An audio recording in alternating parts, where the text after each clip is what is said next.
ദ്വാരപാലക ശില്പങ്ങളിലെ സ്വർണ്ണ കവർച്ച കേസിൽ ഉണ്ണികൃഷ്ണൻ പോറ്റി റിമാൻഡിൽ. കട്ടിളപ്പാളി കേസിൽ അടുത്ത ദിവസം അറസ്റ്റ് രേഖപ്പെടുത്തും. നവംബർ 1 റാന്നി കോടതിയിൽ ഹാജരാക്കി പോറ്റിയെ വീണ്ടും കസ്റ്റഡിയിൽ വാങ്ങും. അപസ്മാര ബാധിതനാണെന്നും ജയിലിൽ പോകാൻ ബുദ്ധിമുട്ടുണ്ടെന്നും പോറ്റി കോടതിയിൽ അറിയിച്ചു. ദ്വാരപാലക ശില്പങ്ങളിലെ സ്വർണ്ണ കവർച്ച കേസിൽ കസ്റ്റഡി കാലാവധി പൂർത്തിയായ ഉണ്ണികൃഷ്ണൻ പോറ്റിയെ റാന്നി 1-ാം ക്ലാസ് മജിസ്ട്രേറ്റ് കോടതിയിൽ ഹാജരാക്കി.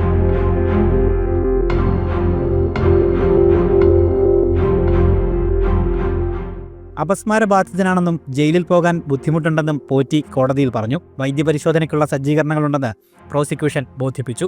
തുടർന്ന് ഉണ്ണികൃഷ്ണൻ പോറ്റിയെ തിരുവനന്തപുരം സ്പെഷ്യൽ സബ് ജയിലിലേക്ക് മാറ്റി. തുറന്ന കോടതിയിലായിരുന്നു ഇന്നത്തെ നടപടികൾ. കട്ടിളപ്പാളിയിലെ സ്വർണം തട്ടിയെടുത്ത കേസിൽ പോറ്റിയുടെ അറസ്റ്റ് അടുത്ത ദിവസം രേഖപ്പെടുത്തും. നവംബർ 3 റാന്നി കോടതിയിൽ ഹാജരാക്കി വീണ്ടും കസ്റ്റഡിയിൽ വാങ്ങും. പ്രത്യേക അന്വേഷണ സംഘത്തിന്റെ കസ്റ്റഡിയിലുള്ള മുരാരി ബാബുവിനെ നാളെ കോടതിയിൽ ഹാജരാക്കും. പോറ്റിയെയും മുരാരി ബാബുവിനെയും ഒന്നിച്ചിരുത്തി അന്വേഷണ സംഘം ചോദ്യം ചെയ്തിരുന്നു. ജനം, പത്തനംതിട്ട.